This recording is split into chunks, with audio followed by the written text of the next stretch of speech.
लगातार 80 करोड़ लोगों को देश में और 15 करोड़ लोगों को उत्तर प्रदेश में फ्री में राशन की सुविधा का लाभ प्रदान किया जा रहा है। कोई गरीब भूखों न मरे, कोई किसान आत्महत्या न करे, कोई बेटी अनपढ़ न रहे। मातृवंदना योजना से लेकर के बेटी बचाओ बेटी पढ़ाओ की योजना को आगे बढ़ाते हुए मुख्यमंत्री कन्या सुमंगला योजना बताया ना, 22 लाख बेटियों को 25,000 रुपए की एक मुफ्त सहायता हम उत्तर प्रदेश सरकार से उपलब्ध करवा रहे हैं। बेटी बेटी है, उसको पढ़ने का, आगे बढ़ने का अवसर मिलना चाहिए और सरकार इस कार्य को कर रही है। अब तक 4 लाख बेटियों की शादी मुख्यमंत्री सामूहिक विवाह योजना के माध्यम से हो चुकी है। हमने पहले चरण में जब 17 में योजना घोषित की तो 35,000 रुपए घोषित की थी, फिर उसको हमने 51,000 किया और अब अप्रैल से उसको 1 लाख करने जा रहे हैं। 1 लाख रुपए की सहायता बेटी की शादी के लिए राज्य सरकार देगी। एक बड़े कार्यक्रम को यही नहीं, अब मेधावी बेटियों के लिए हम लोग अप्रैल के बाद जब बोर्ड की परीक्षाएं परिणाम आएंगे तो उन्हें स्कूटी भी उपलब्ध करवाने जा रहे हैं चलने के लिए। कामकाजी महिलाओं के लिए, जिन्हें किराए पे रहना होता था, उनके लिए आवासीय सुविधा लोकमाता अहिल्याबाई होलकर के नाम पर छात्रावासों का निर्माण करके उन्हें आवासीय सुविधा उपलब्ध करवाएंगे। मंडियों में भी अन्नदाता किसान के लिए अभी परसों ही हमारी सरकार ने घोषणा की है, गेहूं का एमएसपी प्रति कुंटल 150 रुपया बढ़ाया गया, यानी 2425 रुपया गेहूं का दाम अब हम लोग उत्तर प्रदेश के अंदर सीधे किसान से खरीदेंगे। और जो अन्नदाता किसान अपनी फसल बेचने के लिए मंडी में जाएगा, वहां सस्ते में भोजन भी पाएगा, उसके बैठने की व्यवस्था भी रहेगी और उसका क्रय तत्काल करने की व्यवस्था रहेगी। विकास के बड़े बड़े कार्य हो रहे हैं। आज देश दुनिया का एक बड़ी आर्थिक ताकत बनकर के उभर रहा है।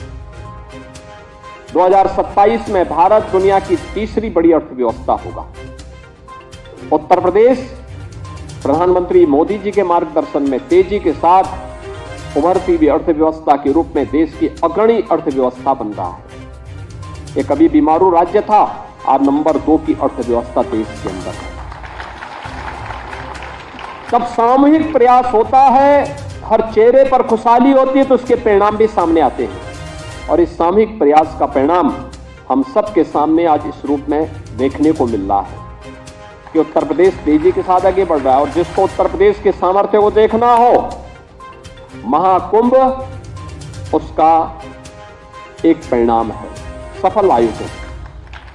याद करिए, 66 करोड़ 30 लाख से अधिक श्रद्धालु इस आयोजन में भागीदार बने। लोग अभी भी कौतूहल की दृष्टि से देख रहे हैं कैसे हुआ, लेकिन नहीं, उत्तर प्रदेश इस आयोजन को करने की सामर्थ्य रखता था। हमने सुविधाएं दी, हमारे कर्मचारियों ने वहां कार्य किया। सफाई कर्मचारी अपना काम करते थे, स्वास्थ्य के कर्मचारी अपना काम करते थे, सुरक्षा के कर्मचारी अपना काम करते थे, परिवहन विभाग के लोग अपना कार्य करते थे। हर विभाग का अधिकारी कर्मचारी जब मिलकर के सामूहिक प्रयास किया तो पूरा देश और पूरी दुनिया प्रयागराज के लिए उमड़ पड़ी। कितना भव्य आयोजन हुआ, जो आया अभिभूत होकर के गया, उत्तर प्रदेश के बारे में अच्छी धारणा लेकर के गया। और जब भी किसी राज्य में इस प्रकार के सामूहिक प्रयास होते हैं तो उसके परिणाम भी उसी रूप में देखने को मिलते हैं। अब राशन कोटे की दुकान को भी हम अच्छा बना रहे हैं, मॉडर्न शॉप के रूप में बना रहे हैं, अन्नपूर्णा भवन के रूप में।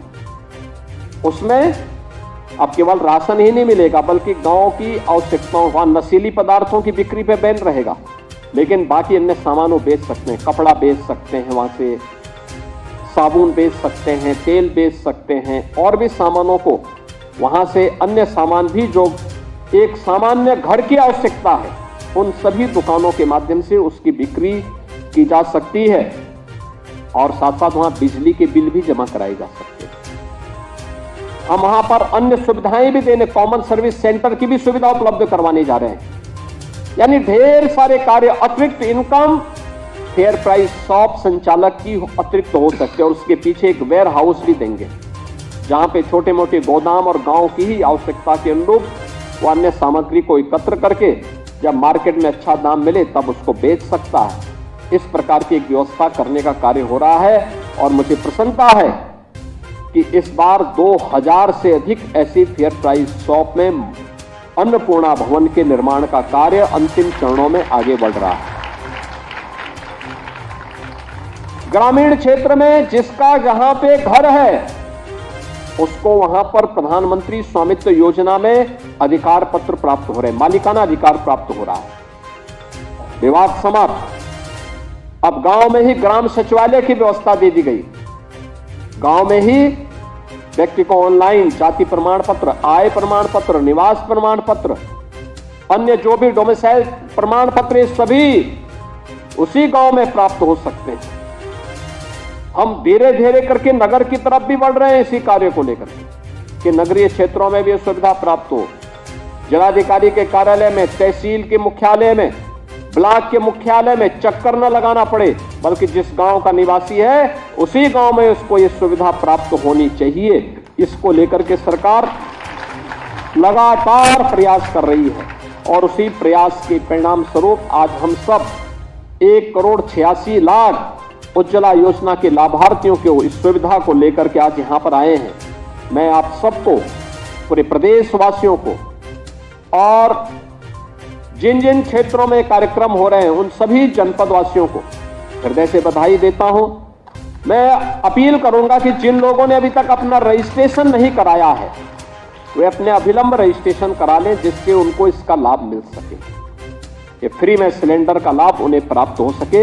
इस व्यवस्था, इन बातों के साथ मैं एक बार फिर से आप सबको होली की बधाई देता हूं, अपनी शुभकामनाएं देता हूं और विश्वास करता हूं कि आप शांति और सौहार्दपूर्ण तरीके से इस पर्व का आनंद लेंगे। आप सबके प्रति मेरी मंगलमय शुभकामनाएं हैं। धन्यवाद। जय हिंद। बहुत बहुत साधुवाद माननीय